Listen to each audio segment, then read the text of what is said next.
Hello. So, when this video is up, it will be the first day of summer.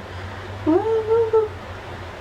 Woo. Although, not really for me. This last week was my summer because I signed up for summer classes. I don't know why. And even though the summer classes won't last all summer, it's gonna put a serious cramp in the reading list that I had made for myself, but I am determined to try anyways. Number one is a series. It's the Lord of the Rings series. As I mentioned in my reread review of The Hobbit, I'm taking part in the Lord of the Rings read-along. And I will put another link, the link in the down bar if you're looking for that information. I am excited. It's so funny. I was thinking about rereading these books this summer anyways, and then Marlene, I'm just gonna say your name is Marlene. Sorry if I say it wrong. Marlene decided to start this read along, and I'm like, I'm jumping on that train. So I just finished The Hobbit. I'm really excited to just jump back in, fall back in love with these characters even more than I already am, and just relive their adventures together. My reading list specifically for June consists of finishing Attachments, as well as The Titan's Curse by Rick Riordan, and then reading Deep Blue by Jennifer Donnelly, because mermaids, summer, ocean, it makes sense to me. So reading Deep Blue, as well as finishing Curtsies and Conspiracies by Gail Carriger. These 5 are on my to-read list maybe in the next 9 days. For July, I want to focus on reading stories that have to do with like travel or are set abroad somewhere else. So, first book on my list is Sold by Patricia McCormick. I've had this book for a while.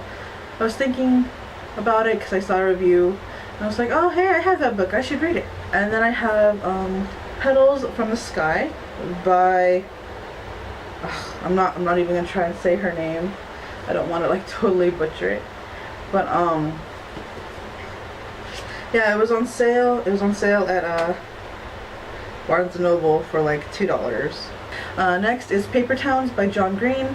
I picked this up at the LA Times Book Festival. I almost had him sign it, but I thought I shouldn't have John sign a book I haven't read.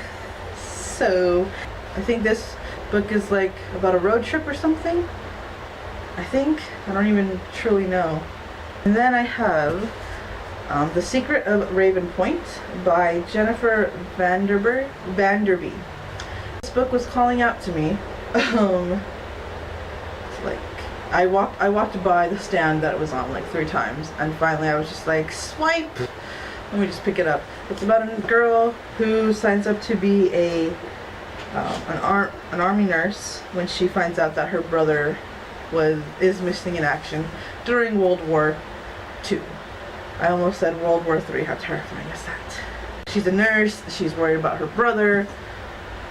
Historical fiction I like.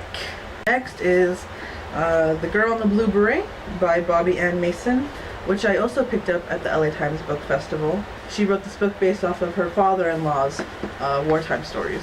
So, this kind of makes it like even more realistic historical fiction. Also, I just really like this cover. Also, I have The Birth House by Amy McKay. This is about a midwife in Nova Scotia, and she is just trying to help women make wise decisions for them and their birthing methods at the turn of the century, I think. Yeah, World War II. I'm sorry, World War I. So she's just trying to help them make the right choice between traditional or more modern birthing methods, along with The Two Towers, after finishing Fellowship, of course. These are my to read in July. We'll see. August. It's kind of gonna be like a fangirl-like month because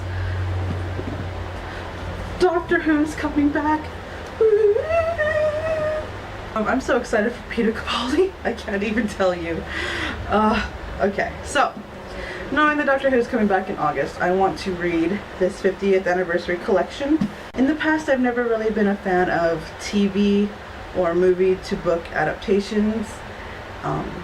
Like book to movie or book to TV is one thing, but I don't know, I have a hard time going TV to book. I don't know why, it feels kind of snobbish when I say it out loud. But the reason why I decided to cave and get it anyways is Neil Gaiman wrote the story for the 11th Doctor. I heart Neil Gaiman, I heart 11, so you know, I figure if nothing else I'll love that one. But I'm sure the rest of them are great. I haven't really watched too many episodes of classic Doctors, especially like 5, 6, and 7. I haven't really seen too many of their stories or their arcs or whatever. So I'm kind of excited to, you know, read these authors' takes on them and see where these authors take these Doctors. So, and then I have The Beekeeper's Apprentice by Laurie R. King, which is a Mary Russell and Sherlock Holmes suspenseful novel. I'm interested to see how somebody other than Conan Doyle handles Sherlock. And I think I spoiled myself when I was at Romans looking at this book. I saw the most recently published book, and I think I saw that they were married, and I was, what? Like, what? But I don't know. We'll see what happens, and I don't know. But there's that. As well as reading this, I also have the complete Sherlock Holmes Volume 2, which is obviously after Reichenbach. I read The Empty Hearse, and not The Empty Hearse, that's Sherlock BBC Season 3. I read The Empty House, and I also read, I don't even remember what the story is called, but the one with Augustus Milverton, and to prepare myself for Season 3. And I was just like, whoa! I loved this season, by the way. Oh my gosh. Anyways, so I want to be kind of reading through this. Not necessarily just in August. I might try and pick it up a little bit here and there through July also. For August also, I have Sons of Encouragement by Francine Rivers. I love the series that she did on some of the women in the Bible, and this is obviously being sons. This is focused on some of the men of the Bible, and the men she focuses on are Aaron, Caleb, Jonathan, Amos, and Silas. It's kind of like historical fiction because we don't know all of the details of their lives. The Bible doesn't give us all of the details of their lives based off of what we know in context and stuff. It's just she does a fantastic job with what she has, I feel. I forgot Return of the King as well, you know.